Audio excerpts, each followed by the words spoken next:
राधे राधे। जय श्री कृष्णा।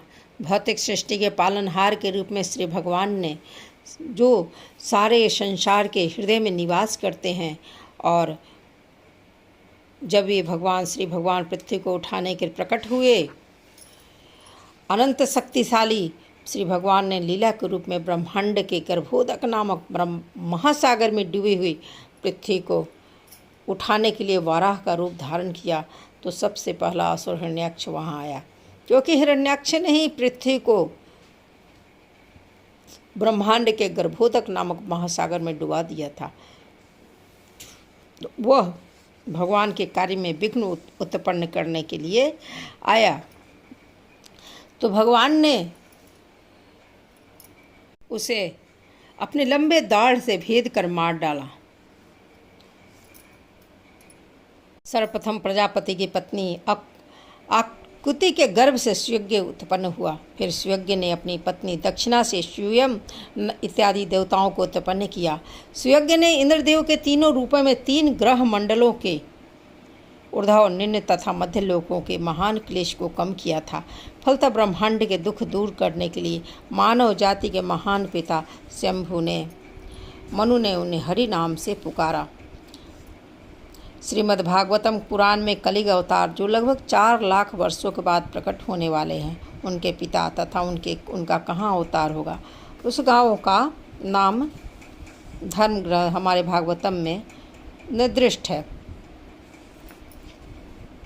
इसके बाद भगवान कपिल रूप में अवतरित हुए और प्रजापति ब्राह्मण से श्री कदर्म मुनि तथा उनकी पत्नी देवाहुति के पुत्र के रूप में अन्य 9 स्त्रियों बहनों के साथ उन्होंने जन्म लिया। उन्होंने अपनी माता को आत्म साक्षात्कार के विषय में शिक्षा दी, जिससे वे उसी जीवन काल में भौतिक गुण रूपी कीचड़ से मुक्त हो गई और उन्होंने मुक्ति प्राप्त की, जो श्री कपिल का मार्ग है। भगवान श्री कपिल ने अपनी माता देवहूति को जो उपदेश दिया था, वे भगवान ने भागवतम के 3 स्कंद में दिए हैं, और कहा जाता है कि जो भी उसका पालन करता है उसे देवहूति के समान मुक्ति प्राप्त होती है। श्री भगवान ने अर्जुन को श्रीमद् भगवत गीता सुनाई, जिससे उन्हें आत्म साक्षात्कार प्राप्त हुआ। आज भी कोई अर्जुन के पथ का अनुसरण करता है तो अर्जुन के समान ही वह लाभ को प्राप्त करता है। शास्त्र इसीलिए हैं। महर्षि अत्रि ने श्री भगवान से संतान के लिए प्रार्थना की और उन्होंने प्रसन्न होकर स्वयं ही अत्रि के पुत्र दत्तात्रेय, दत्त और अति का पुत्र के रूप में उन्होंने अवतरित होने का वचन दिया। और श्री भगवान के चरण कमलों की कृपा से अनेक यदु है इत्यादि अत्यंत पवित्र हुए। उन्होंने भौतिक तथा आध्यात्मिक दोनों ही वर को प्राप्त किया। उसके बाद विभिन्न लोकों की उत्पत्ति करने के लिए तपस्या कर ब्रह्मा जी को तपस्या करनी पड़ी, और तब भगवान श्रीहरि ब्रह्मा जी से प्रसन्न होकर 4 कुमारों सनक, सयंदन, सनातन तथा सनत कुमार के रूप में ये अवतरित हुए। पिछले सृष्टि में आध्यात्मिक सत्य का विनाश हो चुका था, किंतु इन 4 कुमारों ने इतने स्पष्ट ढंग से इसकी व्याख्या की कि मुनियों को तुरंत ही सत्य का साक्षात्कार होने लगा। सनत कुमारों ने दिव्य ज्ञान की ऐसी स्पष्ट व्याख्या की, सभी मुनि बिना किसी कठिनाई के उस ज्ञान को आत्मसात कर सके। तो इन 4 कुमारों के पद चिन्ह पर चलकर कोई भी मनुष्य अपने अंतःकरण में भगवान का दर्शन कर सकता है। उन्होंने अपनी तपस्या तथा आत्म संयम की विधि प्रदर्शित करने हेतु धर्म की पत्नी तथा दक्ष की पुत्री मूर्ति के गर्भ से नर तथा नारायण के जुड़वे रूपों में जन्म लिया। कामदेव की सखियाँ, स्वर्ग की सुंदरियाँ उनका व्रत भंग करने आई, किंतु वे असफल रही, क्योंकि उन्हें श्री भगवान के शरीर में अपने समान अनेक सुंदरियाँ उत्पन्न होती दिखाई पड़ी। जैसे महापुरुष अपने रोष में चितवन से काम को जीतकर उसे दंडित करते हैं, किंतु वे स्वयं अपने क्रोध के अत्यधिक प्रभाव से मुक्त नहीं हो सकते। ऐसा क्रोध कभी भी उनके श्री भगवान के हृदय में प्रवेश नहीं पाता, क्योंकि वे इन सब बातों से परे हैं। तो फिर भला उनके मन में काम को आश्रय कैसे प्राप्त हो सकता है। जब भगवान भोलेनाथ कठिन तपस्या में तल्लीन थे, तब कामदेव ने अपना उन पर काम बाण छोड़ा था। शिव ने भयंकर कुपित दृष्टि से कामदेव की ओर देखा तो उनका शरीर तुरंत ही भस्म हो गया। भगवान भोलेनाथ इतने शक्तिशाली हैं, फिर भी वे क्रोध के प्रभाव से मुक्त नहीं हैं, और भगवान विष्णु के आचरण में कभी भी क्रोध की कोई घटना नहीं पाई जाती है। भृगुमुनि ने उनकी परीक्षा लेने के लिए जानबूझकर उनके वक्षस्थल पर प्रहार किया था, तो मुनि पर क्रुद्ध होने के बजाय श्री भगवान ने यह कहकर क्षमा मांगी कि उनका वक्षस्थल अत्यधिक कठोर है, कहीं मुनि के पाँव में चोट तो नहीं लगी। श्री भगवान के वक्षस्थल पर अंकित भृगुपाद चिन्ह उनकी सहिष्णुता का प्रतीक है। अतः जब श्री भगवान क्रोध से किसी प्रकार अप्रभावित नहीं होते, तो फिर क्रोध से कम शक्तिशाली कामेच्छा के लिए वहाँ किस तरह का कोई स्थान हो सकता है।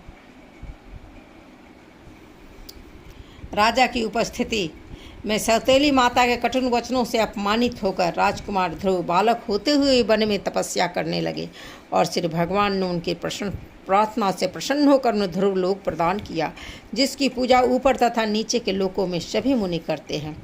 महाराजा उत्तानपाद के पुत्र तथा महान भक्त राजकुमार ध्रुव जब 5 वर्ष के थे तभी अपने पिता की गोद में बैठे थे, किंतु उनकी सौतेली माँ को राजा द्वारा अपने सौतेले पुत्र को इस प्रकार प्यार किया जाना अच्छा नहीं लगा। उन्होंने उन्हें यह कहते हुए खींच कर नीचे उतार दिया। चूँकि वह उसकी कोख से उत्पन्न नहीं है, अतः राजा की गोद में बैठने का अधिकारी भी नहीं है। वह नन्हा सा बालक अपनी सौतेली माँ के इस व्यवहार से बहुत अपमानित हुआ। उनके पिता ने कोई प्रतिवाद नहीं किया, क्योंकि वे अपनी इस दूसरी पत्नी के प्रति अत्यधिक आसक्त थे। इस घटना के पश्चात राजकुमार ध्रुव अपनी माँ के समीप गए और शिकायत की। उनकी सगी माँ भी इस अपमानजनक आचरण के प्रति कोई कदम नहीं उठा सकती थी, इसलिए वह रोने लगी। बालक ने माँ से पूछा वह किस प्रकार अपने पिता के सिंहासन में बैठ सकता है। बेचारी माँ ने कहा, श्री भगवान ही एकमात्र उनके सहायक हो सकते हैं। बालक ने पूछा कि श्री भगवान कहाँ मिलेंगे, तो माँ ने कहा, लोग कहते हैं कि श्री भगवान मुनियों को कभी कभी घने वन में दिखते हैं। बालक राजकुमार ने निश्चय किया कि वह अपने लक्ष्य की पूर्ति के लिए जंगल जाकर कठोर तपस्या करेगा। राजकुमार ध्रुव ने अपने पिता अपने गुरु नारद मुनि के आदेश के अनुसार कठिन तपस्या की। नारद मुनि को श्री भगवान ने इस कार्य के लिए विशेष तौर पर नियुक्त किया था। नारद मुनि ने उन्हें 18 अक्षर वाले मंत्रों को जपने की दीक्षा दी। यह मंत्र है, ओम नमो भगवते वासुदेवाय। भगवान वासुदेव ने स्वयं कृष्णी गर्भ नामक चतुर्भुज भगवान के रूप में अवतरित होकर राजकुमार को 7 नक्षत्रों से ऊपर विशिष्ट लोक प्रदान किया। अपनी तपस्या में सफलता प्राप्त कर लेने के पश्चात राजकुमार ध्रुव को श्री भगवान के साक्षात दर्शन हुए। इस प्रकार उनकी सारी कामनाएं पूर्ण हुई और वे संतुष्ट हुए। राजकुमार ध्रुव को महाराज को जो लोक प्रदान किया गया वह परम भगवान वासुदेव की इच्छा से भौतिक आकाश में स्थापित किया गया। अचल वैकुंठ लोक है। इस लोक का भौतिक संसार में होने के बावजूद भी प्रलय के समय विनाश नहीं होगा, प्रयुक्त तो अपने स्थान पर वह अचल रहेगा, क्योंकि यह कभी नष्ट न होने वाला वैकुंठ लोक है। इसलिए न केवल उसके नीचे स्थित 7 नक्षत्रों के निवासी उनकी पूजा करते हैं, वरन जो लोग उससे ऊपर है उसके निवासी वैसा ही करते हैं। महाराज भृगु का लोक ध्रुव लोक के ऊपर है।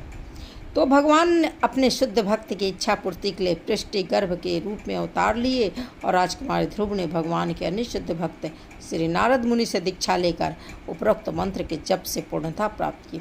अतः एक शुद्ध भक्त से पथ प्रदर्शन प्राप्त करके गंभीर महापुरुष अपना लक्ष्य प्राप्त करते हैं।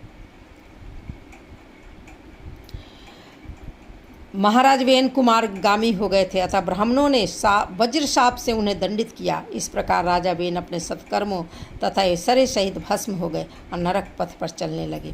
किंतु भगवान ने अपनी अहेतु कृपा से उनके पुत्र पृथ्वी के रूप में अवतरित हुए और शापित राजा वेन को नरक से उबारा और पृथ्वी का दोहन करके उससे सभी प्रकार की उपजें उन्होंने प्राप्त की। राजा वेन ने शासन के नियमों का पालन नहीं किया था और विद्वान ब्राह्मणों की अवज्ञा की थी। तो ब्राह्मण बहुत विशाल हृदय वाले थे और अपने हित की चिंता न करके समस्त प्रजा के पूर्ण कल्याण को सर्वोपरि मानते थे। तो उन्होंने राजा वेन को उसके दुराचरण के लिए दंडित करना चाहा। तो उन्होंने सर्वशक्तिमान भगवान से प्रार्थना की और राजा को शाप भी दिया। महापुरुष की अवज्ञा मात्र से दीर्घायु, आज्ञा पालन, ख्याति, सत्यता, उच्च लोक जाने का अवसर तथा महापुरुषों के आशीष ये सभी विनष्ट हो जाते हैं।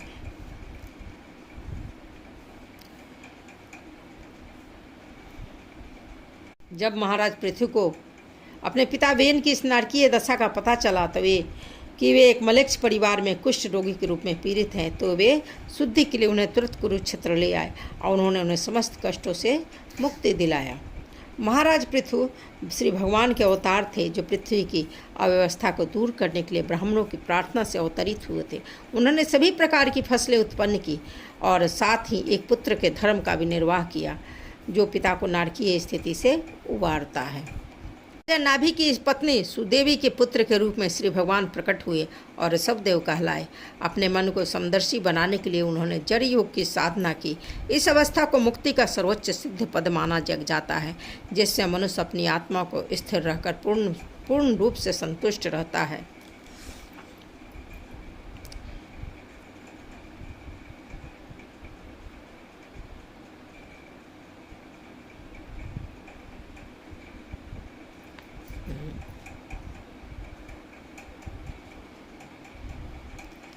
आत्म साक्षात्कार के लिए जितनी प्रकार की योग साधनाएं की जाती हैं, उनमें जड़ योग को विशेषज्ञों द्वारा मान्यता प्राप्त है। इस जड़ योग में पत्थर के समान मूक बनकर किसी प्रकार के भौतिक फल से अप्रभावित रहने का प्रयास करना पड़ता है।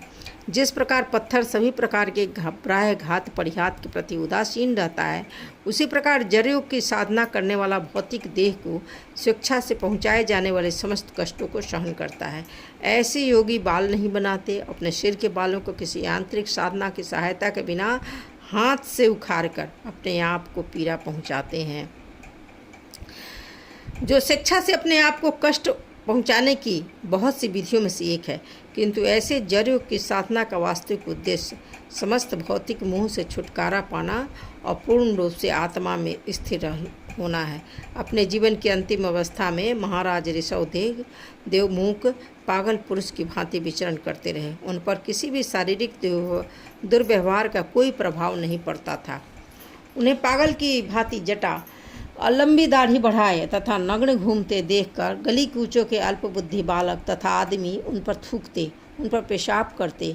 वे अपनी ही विष्ठा पर लेटे रहते और हटते नहीं थे, किंतु उनका मल सुगंधित पुष्पों की तरह दूर दूर तक सुगंध फैलाता था। और साधु पुरुष उन्हें परमहंस अर्थात मानवीय सिद्धि की सर्वोच्च अवस्था में स्थित मानते थे। जो अपने मल को सुगंधित न बना सके, उसे सम्राट ऋषभदेव की नकल नहीं करनी चाहिए। जड़ योग का अभ्यास केवल ऋषभदेव तथा उसी स्तर के सिद्ध लोगों के लिए संभव है। सामान्य लोगों के लिए यह असाधारण अभ्यास दुष्कर ही है। ऋषभदेव राजा नाभि के पुत्र तथा राजा अग्निघ के पुत्र थे। वे राजा भरत के पिता थे, जिनके नाम से इस पृथ्वी लोक का नाम भारतवर्ष पड़ा। ऋषभदेव की माता का नाम मेरु देवी था, जिसे यहाँ पर सुदेवी कहा गया है। कभी कभी लोग सुझाव देते हैं कि सुदेवी राजा नाभि की दूसरी पत्नी थी।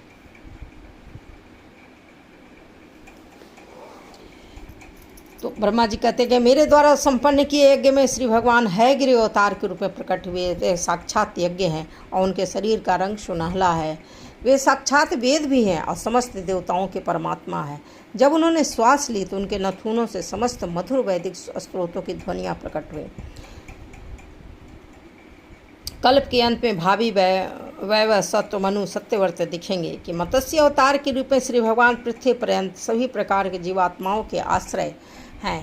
तब कल्प के अंत में जल के मेरे भय से सभी वेद मेरे मुंह से निकलते हैं, यानी ब्रह्मा जी के मुंह से निकलते हैं, तथा श्री भगवान उस विशाल जल राशि का आनंद उठाते हुए वेदों की रक्षा करते हैं। तब आदि भगवान अपनी मथानी की तरफ उपयोग में लाए जा रहे मंदराचल पर्वत के लिए धूरी के रूप में कच्छप रूप में अवतरित हुए। देवता तथा असुर अमृत निकालने के उद्देश्य से मंदराचल को मथानी बनाकर क्षीर सागर का मंथन कर रहे थे। यह पर्वत आगे पीछे घूम रहा था, जिससे भगवान कच्छप की पीठ पर रगड़ पड़ रही थी। तब वे अधजगी निद्रा में थे और खुजलाहट का अनुभव कर रहे थे और उनकी पीठ रगड़ी जाने लगी।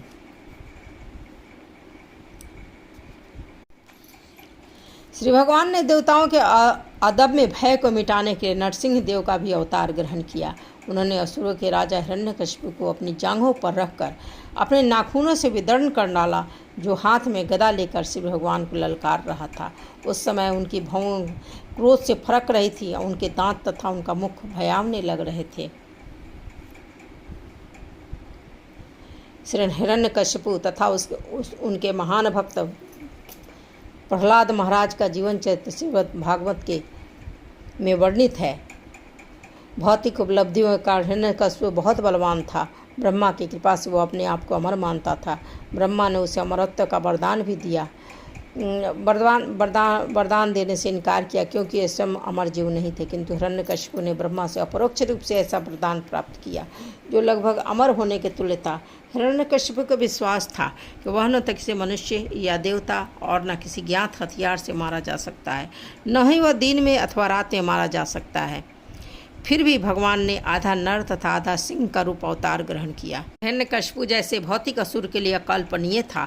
इस प्रकार श्री भगवान ने ब्रह्मा के वर को ध्यान में रखते हुए उसका वध कर दिया। उन्होंने उसे अपनी गोद में रख कर मारा, जिससे उसका वध न तो पृथ्वी पर हुआ न जल या आकाश में हुआ। भगवान नरसिंह ने अपने नाखूनों से हिरण्यकशिपु को विदीर्ण किया, जो उसकी बुद्धि की सीमा से किसी मानवीय हथियार से परे था। हिरण्यकशिपु का शाब्दिक अर्थ है जो स्वर्ण तथा मृदु सैया के भंवर जाल में रहे, जो सभी भौतिकवादी मनुष्यों का परम लक्ष्य होता है। ऐसे आसुरी मनुष्य जिनका श्री भगवान से कोई वास्ता नहीं होता, भौतिक समृद्धि से प्रायः अपने आप को बहुत बड़े समझते हैं और भगवान की सत्ता को चुनौती भी देते हैं और भक्तों का उत्पीड़न करते हैं। वही हिरण्यकशिपु ने, जो कि प्रहलाद उनके पुत्र थे और भगवान के महान भक्त थे, इसलिए पिता उन्हें उसके लिए संभव था उतना भरसक कष्ट पहुंचाए। इस परिस्थिति में भगवान नरसिंह ने के रूप में भगवान ने अवतार लिया और देवों के शत्रु हिरण्यकशिपु को इस प्रकार मारा जो उनकी बुद्धि के लिए अकल्पनीय था। सर्वशक्ति श्री भगवान सदा ही ईश्वर विहीन असुरों की भौतिकवादी योजनाओं को विफल करते हैं। अत्यंत बलशाली मगर के द्वारा नदी के भीतर पांव पकड़ लिए जाने से हाथियों का नायक अत्यंत पीड़ित था। उसने अपने सूंड में कमल का फूल लेकर श्री भगवान को इस प्रकार संबोधित किया था, हे आदि भोक्ता, हे ब्रह्मांड के स्वामी, हे उद्धारक, हे तीर्थों के समय में के समान विख्यात, आपका पवित्र नाम जो जप किए जाने योग्य है, उनके श्रवण मात्र से ही सभी लोग पवित्र हो जाते हैं।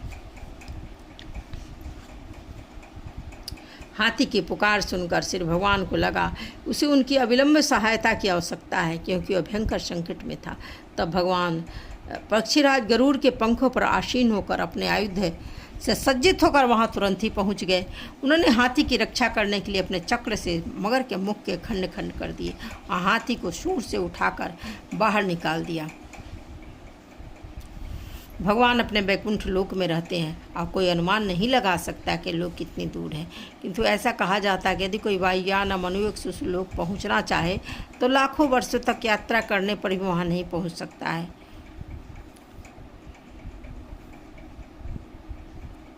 परंतु जब गजराज ने भगवान से प्रार्थना की तो भगवान क्षण मात्र वहां पहुंचे और गज की सहायता की। श्री भगवान समस्त भौतिक गुणों से परे होते हुए भी अदिति के पुत्रों आदित्यों के गुणों से कहीं बढ़कर थे। वे अदिति के सबसे छोटे पुत्र के रूप में प्रकट हुए, क्योंकि उन्होंने ब्रह्मांड के समस्त ग्रहों को पार किया, अतः वे पूर्ण पुरुषोत्तम भगवान हैं। उन्होंने 3 पग भूमि मांगने के बहाने उन्होंने बलि महाराज की सारी भूमि ले ली। उन्होंने याचना इसलिए की क्योंकि बिना याचना के सन्मार्ग पर चलने वाले से कोई उसके अधिकृत संपत्ति नहीं ले सकता है। बलि महाराज तथा उनके द्वारा वामन देव को दान दिए जाने की कथा श्रीमद् भागवतम में वर्णित है। बलि महाराज ने प्रामाणिक रूप से अपने बल से ब्रह्मांड के समस्त लोगों को जीता था। कोई भी राजा अपने पराक्रम से अन्य राजाओं को जीत सकता है और ऐसा अधिकृत समझा जाता है। बलि महाराज के पास ब्रह्मांड की सारी भूमि आ गई और वे ब्राह्मणों को उदारतापूर्वक दान देने वाले थे। फलतः श्री भगवान ने ब्राह्मण भिक्षु का वेश धारण किया और बलि महाराज से 3 पग भूमि मांगी। श्री भगवान तो सभी वस्तुओं के स्वामी, अतः चाहते तो बलि महाराज की समस्त भूमि ले सकते, किंतु ऐसा नहीं किया, क्योंकि बलि महाराज ने सारी भूमि राजा के अधिकारों के अनुसार ही प्राप्त की थी। अतः भगवान ने बलि महाराज से इतना तुच्छ दान मांगा कि बलि के गुरु शुक्राचार्य ने इस प्रस्ताव का विरोध किया, क्योंकि उन्हें पता था भिक्षुक के रूप में वामन देव श्री विष्णु ही हैं। तब बलि महाराज को पता चला भिक्षुक रूप में भगवान विष्णु है, तो उन्होंने अपने गुरु की आज्ञा की भी चिंता नहीं की और मांगी गई भूमि तुरंत ही दान में देना स्वीकार कर लिया। इस समझौते के अनुसार भगवान वामन ने ब्रह्मांड की सारी भूमि पहले 2 पगों में नाप ली। तब बाली महाराज ने अपना 3रा पग रखने के लिए भूमि मांगी, तो बाली महाराज ने अपने मस्तक पर उनका 3रा पग रखे जाने की में प्रसन्नता व्यक्त की। इस प्रकार अपने पास जो कुछ था उसे बाली महाराज ने खोया नहीं, वरन श्री भगवान के आशीर्वाद से प्राप्त किया। अपने सिर पर श्री भगवान के चरण कमलों को प्रक्षालित करने वाले जल को धारण करने वाले बलि महाराज ने अपने गुरु द्वारा मना किए जाने पर भी अपने वचन का अतिरिक्त मन में कुछ अन्य धारण नहीं किया। राजा ने श्री भगवान के तीसरे पक को पूरा करने के लिए अपना शरीर भी अर्पित कर दिया। ऐसे महापुरुष के लिए अपने बाहुबल से जीते गए स्वर्ग के सम्राट का भी कोई महत्व उनके लिए नहीं था। जी कहते हैं कि हे नारद, तुम्हें श्री भगवान ने अपने हंसा अवतार में ईश्वर के विज्ञान तथा दिव्य प्रेममयी सेवा के विषय में शिक्षा दी थी। वे तुम्हारी अगाध भक्ति से बहुत प्रसन्न हुए थे। उन्होंने तुम्हें भक्ति का पूरा विज्ञान भी बहुत सुबोध अच्छे ढंग से समझाया था, जिसे केवल भगवान वासुदेव के प्रति पूर्ण समर्पित व्यक्ति ही समझ सकता है। श्री भगवान ने मनु का अवतार लिया और वे मनु वंश के वंशज बने। उन्होंने अपने शक्तिशाली सुदर्शन चक्र से दुष्ट राजाओं का दमन किया, उन पर शासन किया। समस्त परिस्थितियों में आबाद रहते हुए उनका शासन उनकी महिमामय कृति से मंडित था, जो तीनों लोकों तथा ब्रह्मांड के सर्वोच्च सत्य लोकों तक फैली हुई है।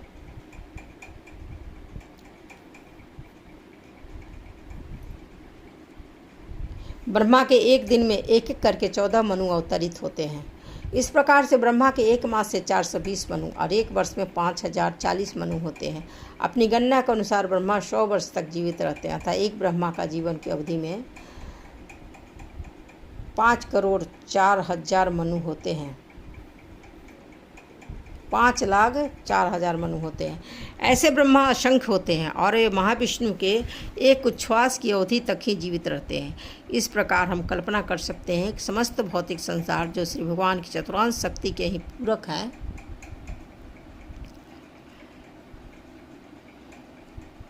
उनमें श्री भगवान के अवतार किस तरह कार्य करते हैं।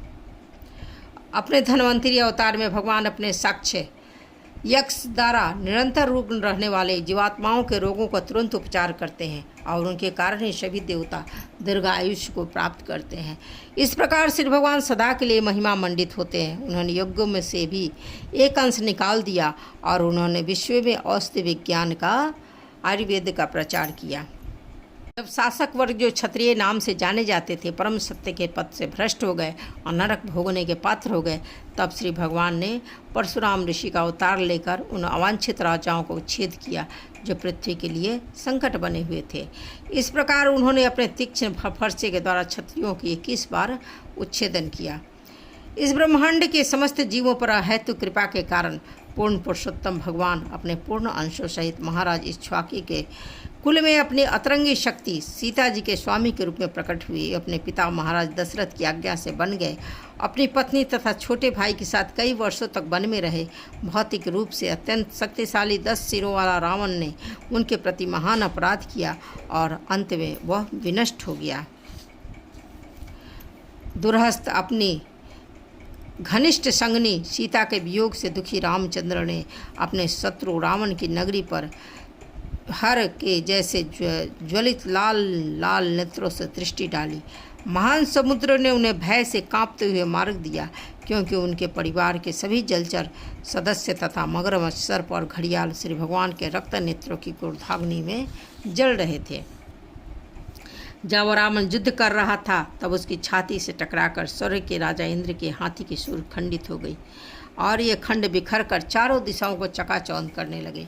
अतः रावण को अपने शौर्य पर गर्व हुआ और अपने आप को समस्त दिशाओं का विजेता समझकर सैनिकों के बीच अत्यधिक इतराया, किंतु श्री भगवान द्वारा अपने धनुष की टंकार करने पर वह उसकी प्रसन्नता की हंसी उसकी प्राणवायु के साथ ही बंद हो गई। जब पृथ्वी पर ईश्वर में श्रद्धा न रखने वाले परस्पर लड़ने वाले राजाओं का भार बढ़ जाता है, तब भगवान संसार का कष्ट कम करने के लिए अपने पूर्ण अंश सहित अवतार लेते हैं। वे सुंदर काले काले केशों से युक्त अपने आदि रूप में आते हैं और अपने दिव्य महिमा के विस्तार के लिए अलौकिक कार्य करते हैं। कोई उनकी महानता का अनुमान नहीं लगा सकता है। भगवान श्री कृष्ण के परमेश्वर होने में कोई संदेह नहीं है, क्योंकि जब वे अपनी माता के गोद में ही थे तब पूतना जैसी राक्षसी का वध किस तरह कर सकते थे। 3 मास की आयु में ही अपने पाँव के से छकड़े को कैसे पलट सकते थे, और जब वे घुटनों के बल चल रहे थे तो तब उन्होंने माता यशोदा के घर में छकड़े के पीछे छिपे सकटासुर का वध किया। जब भगवान श्री कृष्ण घुटनों के बल रेंग कर अपनी माता के कार्य में बाधा डाल रहे थे तो माता ने उन्हें उखल से बांध दिया था, किंतु नटखट बालक उखल को घसीटते हुए यशोदा माता के आंगन में उगे बहुत ऊंचे अर्जुन के वृक्षों की जोड़ी के बीच को पहुंच गए और उखल 2 वृक्षों के बीच फंस गया तो उनके खींचने पर दोनों वृक्ष धम से गिर पड़े। जब यशोदा माता ने घटना देखी तो उन्होंने ईश्वर को धन्यवाद दिया, उनके बालक गिरे वृक्षों से बच गया। उन्हें इसका कोई ज्ञान न था कि उन्हीं के बालक ने आंगन में खेलते रेंगते रेंगते अकृत्य किया है। श्री भगवान तथा उनके भक्तों के बीच का प्रेम का पारस्परिक आदान प्रदान ऐसा ही होता है। यशोदा माता ने श्री भगवान को पुत्र के रूप में चाहा और श्री भगवान की गोदी में शिशुवत क्रीड़ा करते रहे, और परंतु साथ ही साथ जब आवश्यकता पड़ी उन्होंने सर्वशक्तिमान श्री भगवान की भूमिका भी निभाई। और जब ग्वाले तथा उनके पशुओं ने यमुना नदी का विषैला जल पी लिया तब भगवान ने अपनी कृपा दृष्टि से उन्हें जीवित किया। तब यमुना के जल को शुद्ध करने के लिए वे उसमें मानो खेल खेल में कूद पड़े। उन्होंने विषैले कालिका नाग को दंड दिया जो अपनी लपलपाती जीभ से विष की लहरें निकाल रहा था। भला परमेश्वर के अतिरिक्त ऐसा महान कार्य कौन कर सकता है। कलिया नाग को दंडित करने के लिए दिन ही रात्रि के समय जब वज्र भूमि के समस्त निवासी निश्चिंत होकर सो रहे थे तब सूखी पत्तियों के कारण जंगल में अग्नि धधक उठी। ऐसा लगा मानो उनकी मृत्यु अवश्य संभावी है, और आंख बंद करके बलराम जी के साथ श्री भगवान ने उन सबको बचाया। ऐसे श्री भगवान के अलौकिक कार्यकाल। जब गोपी माँ यशोदा ने अपने पुत्र के दोनों हाथों को रस्सियों से बांधने का प्रयास कर रही थी तो उन्होंने देखा कि रस्सी सदैव छोटी पड़ जा रही है। अतः हार कर जब उन्होंने प्रयास करना बंद कर दिया तब श्री कृष्ण ने अपना मुंह खोल दिया तो माता यशोदा को मुख के भीतर सारे ब्रह्मांड स्थिर दिखते हैं। यह देखकर उन्हें बड़ा ही संदेह हुआ, किंतु वे पुत्र की योग शक्ति को अलग प्रकार से समझ पा रही थी। भगवान श्री कृष्ण ने अपने पालक पिता नंद महाराज को वरुण के भय से बचाया और ग्वाल बालों को पर्वत की गुफा से मुक्त किया जहाँ मैं के पुत्र ने उन्हें बंदी बना रखा था। यही नहीं, भगवान श्री कृष्ण ने वृंदावन के समस्त निवासियों को जो दिन भर काम में व्यस्त रहकर रात्रि में थक कर निश्चिंत सोते थे परम वियोग में सर्वोच्च लोक का भागी बनाया। ये सारे कार्य दिव्य हैं और उनके ईश्वरत्व को सिद्ध करने वाले हैं। वृंदावन के ग्वालों ने भगवान श्री कृष्ण के आदेश से स्वर्ग के राजा इंद्र को यज्ञ अर्पण करना बंद किया तब समस्त वज्रभूमि लगातार 7 दिनों तक होने वाले वर्षा से बह जाने के भय से संकटग्रस्त हो गई। तब केवल 7 वर्ष की आयु में भगवान श्री कृष्ण ने ब्रजवासियों पर अपनी अहेतु कृपावश केवल अपनी एक हाथ से गोवर्धन पर्वत को उठा लिया। उन्होंने वर्षा से पशुओं की रक्षा करने के लिए ही किया।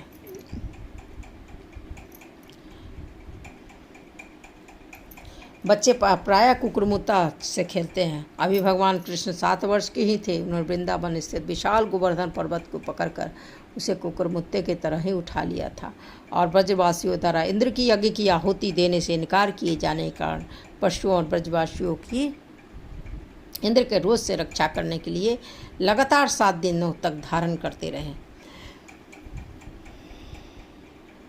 जब श्री भगवान वृंदावन वासियों की पत्नियों में अपने मधुर तथा सुरीले गीतों द्वारा वृंदावन में रासलीला में मग्न थे तब कुबेर के एक धनी अनुचर शंखचूड़ नामक राक्षस द्वारा गोपियों का हरण किए जाने पर श्री भगवान ने उसका सिर धड़ से अलग कर दिया।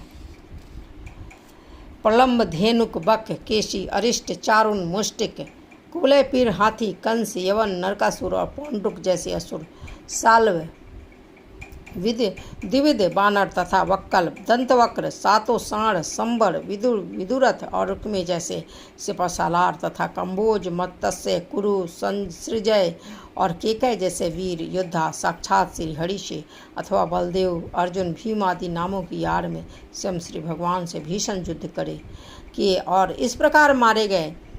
सभी असुर या तो निर्विशेष ब्रह्म ज्योति को प्राप्त हुए या वैकुंठ ग्रहों में स्थित श्री भगवान के धाम को प्राप्त हो गए। सत्यवती के पुत्र के रूप में अवतरित होकर स्वयं श्री भगवान वैदिक साहित्य के संग्रह को अल्पजीवी अल्पज्ञों के लिए कठिन समझकर वैदिक ज्ञान रूपी वृक्ष को युग विशेष की परिस्थितियों के अनुसार शाखाओं में विभाजित किया। जब नास्तिक लोग वैदिक विज्ञान में अत्यंत दक्ष बनकर महान विज्ञानी मय द्वारा निर्मित श्रेष्ठ पात्रों में चढ़कर आकाश में अदृश्य उड़ते विभिन्न ग्रहों के निवासियों का संहार करेंगे, तब श्री भगवान बुद्ध के रूप में अत्यंत आकर्षक वेश धारण करके उनके मस्तिष्कों को मोह लेंगे और उन्हें उपधर्मों का उपदेश देंगे।